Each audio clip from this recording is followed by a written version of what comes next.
Tanggal 9 juga sebenarnya kita sudah tahu siapa menang tanggal 9 itu. Hanya kalau Tapi kan itu quick count, belum real count. ya nggak apa-apa.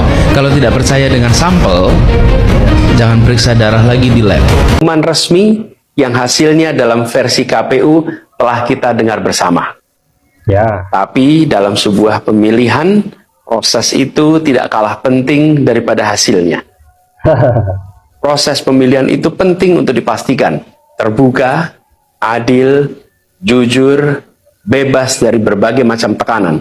Anies ini kan yang paling menggembor-gemborkan masalah agama. Getol banget kalau udah bahas agama tuh udah paling kenceng. Tapi kenapa Bapak tidak percaya dengan yang namanya kodal dan takdir gitu? Kalau tuh memang Bapak nggak menang, berarti memang takdirnya Bapak tuh nggak menang gitu, kalah.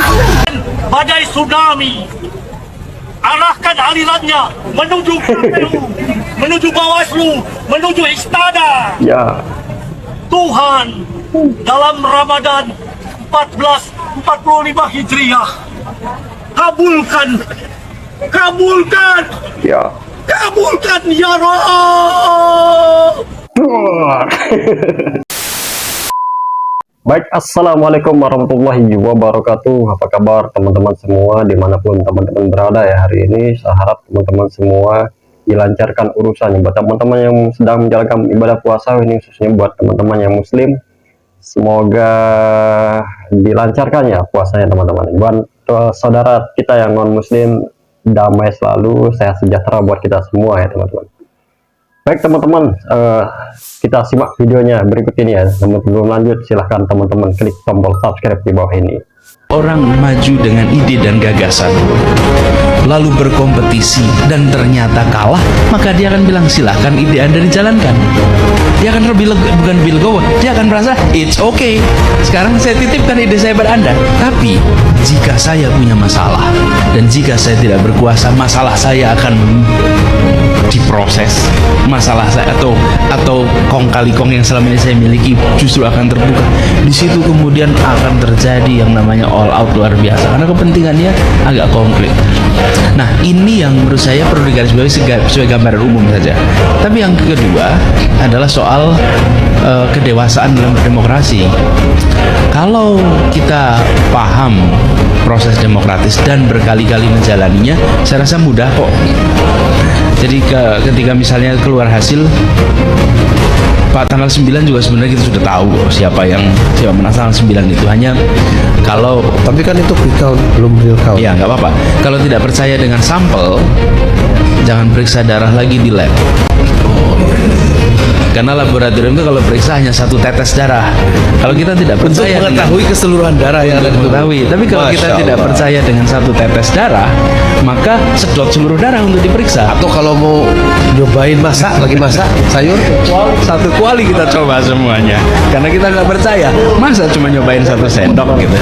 bagaikan. Jadi inilah cuplikan video lama ya. Sengaja saya flashback ke belakang, ini apa namanya, videonya Pak Anies ketika waktu memenangkan pilgub ya, pemilihan gubernur atau kepala daerah waktu di DKI Jakarta teman-teman.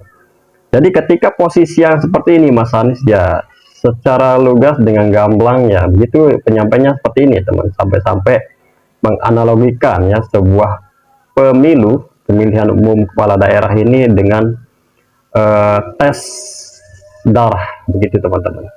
Kalau mau ngetes darah kita cukup ambil satu tetes, jangan kita ambil semuanya. Kalau nggak percaya lab jangan pakai sampel gitu bahasanya.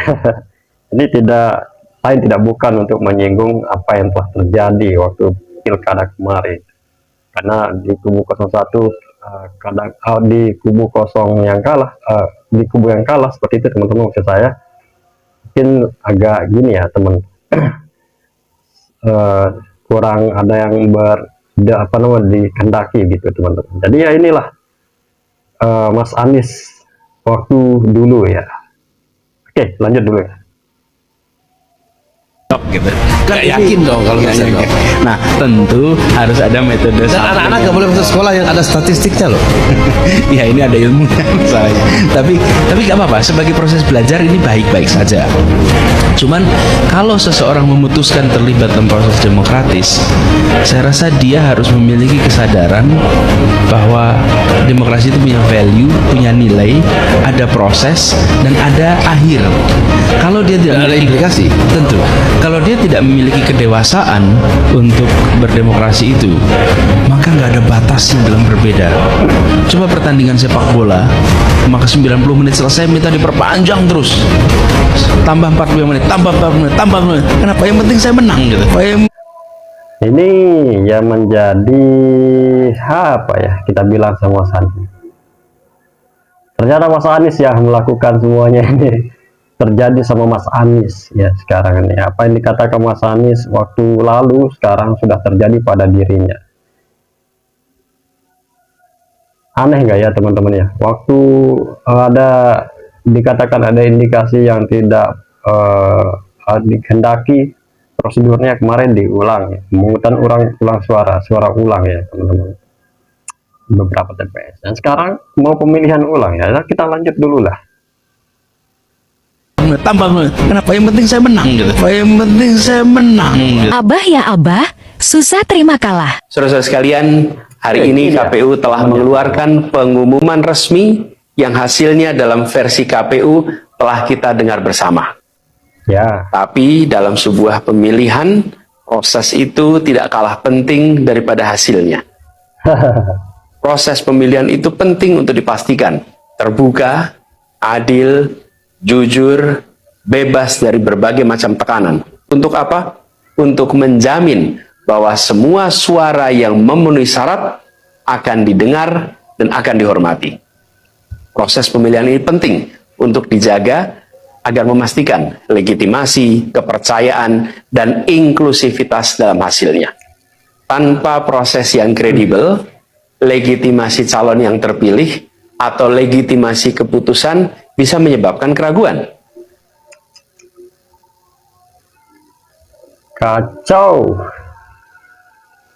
kacau saya bilang teman-teman, karena apa yang dikatakan Mas Anies waktu lalu itu sangat jauh berbeda dibanding apa yang dikatakannya sekarang waktu mengalami kekalahan ya, begitu teman-teman ya. Ini kan apa yang dikatakan waktu lalu terjadi semua sama dia ya, Mas Anies ini teman-teman. Ini yang kadang-kadang orang itu mengatakan Mas Anies ini sepertinya ada sindrom atau apa, kata kemarin tidak salah ya, ada sakit di otak atau apa gitu teman-teman ya. Kacau ya kalau begini ya teman-teman. Ya, lain musim lain panen gitulah. Itulah. Maka menjaga integritas pemilihan adalah fundamental untuk kelangsungan demokrasi dan untuk terpenuhinya aspirasi masyarakat secara keseluruhan. Kemarin Bilang aja nggak mau kalah Mas Anies kan maunya menang terus kan. Nih, ini Ibu kasih paham adik lebih cerdas sama Anies ya. Oke, siapa ini?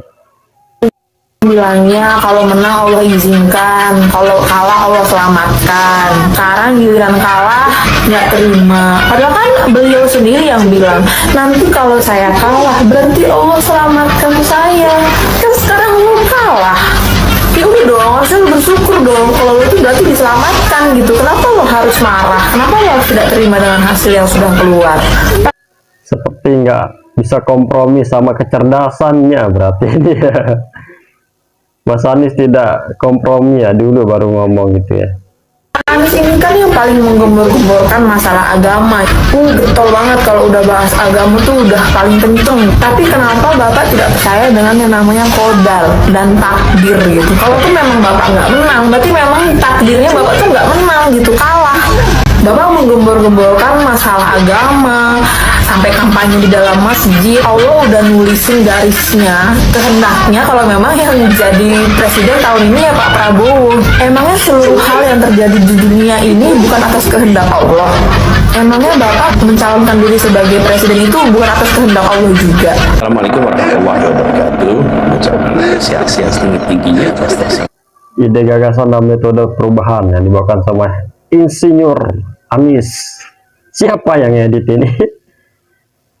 Motor-motoran dari kayu ya. Oke lah, lanjut ya. Kegiatan diskusi rebuan rumah Bagong Jor. Insya Allah ini semua menjadi wadah untuk memperkuat simpul relevan sekaligus wahana tukar pikiran, ide, gagasan, dan metode untuk mengajak yang belum, mengajak untuk bergabung dalam gerakan perubahan untuk Indonesia yang lebih sejahtera. Sekali lagi apresiasi untuk semua. Terima kasih. Salam hangat juga untuk semua. Salam.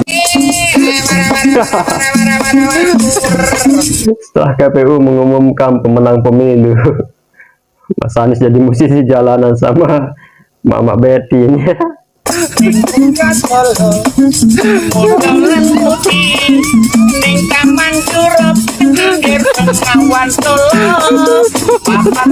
Apa yang edit? Tuhan, jika kami kumpulan orang-orang menuntut kebenaran, alir Jadi ini doa penutup demo dari anak Abah Anies 01, teman-teman. Ingin mendatangkan tsunami untuk KPU dan MK. Kita dengar ya. badai tsunami, arahkan alirannya menuju KPU, menuju Bawaslu, menuju Istana. Ya, Tuhan, dalam Ramadan 1445 Hijriah, kabulkan ya. ya Rabb.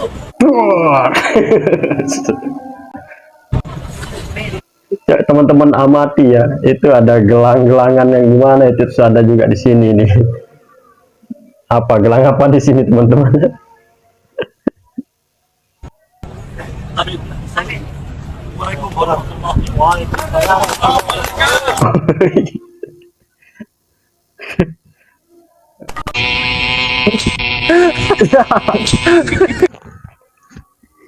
Siapa yang ngedit nilai TikTok? Libur dulu, Abah ke Sumatera Barat, malu duluan sama 02.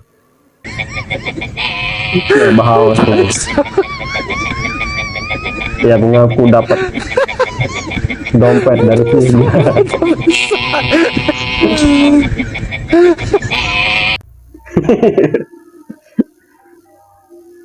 Teman-teman, baik.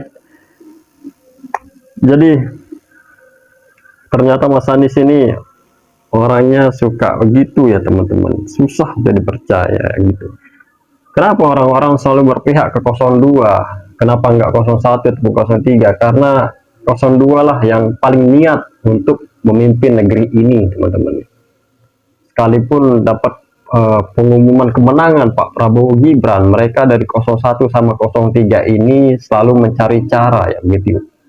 Ini sangatlah tidak sesuai dengan apa yang dikatakan sama Pak Anies tadi gitu teman-teman. Karena waktu di DKI itu bisa mengatakan hal yang demikian, kenapa sekarang nggak bisa lakukan hal yang demikian gitu teman-teman.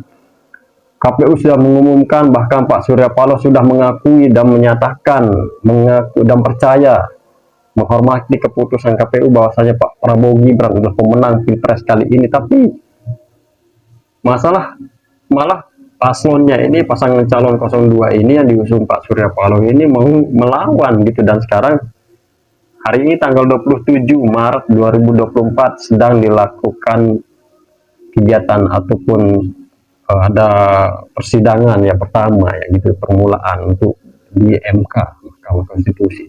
Dan nanti kita membahas pada video selanjutnya teman-teman ya. Jadi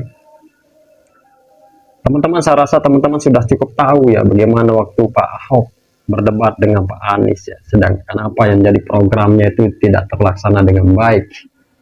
Apakah itu yang harus kita pilih ya teman-teman? Saya rasa orang-orang sudah cerdas, apalagi yang ada di DKI. Meskipun basicnya Pak Anies ini ada di DKI, sekarang sudah berubah ya. Kebanyakan orang memilih untuk memiliki paslon 02 gitu teman-teman ya. Terima kasih banyak teman-teman. Terima kasih banyak, sampai jumpa pada video selanjutnya. Jangan lupa subscribe, like, dan komen, atau boleh juga di-share teman-teman ya, untuk membangkitkan kita sama-sama menjaga dan mengawal Pilpres kali ini sampai pelantikan presiden siapapun itu ya teman-teman. Asalkan jangan kita berpecah belah gitu teman-teman ya. Assalamualaikum warahmatullahi wabarakatuh.